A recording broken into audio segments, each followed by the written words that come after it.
Audacity has removed the device toolbar in version 3.2. You can set your recording device or channels from the audio setup button. The currently selected devices will have a tick mark beside them.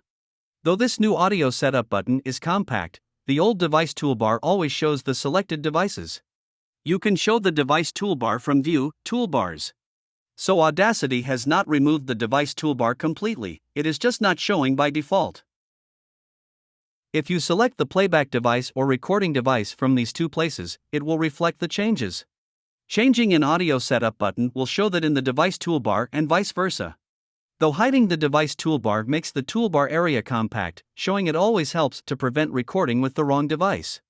Sometimes you may forget to select the correct device from the audio setup button but only discover later that you have not chosen the correct device. So now you know how to find the device toolbar in the new Audacity 3.2. Thanks for watching, and see you next.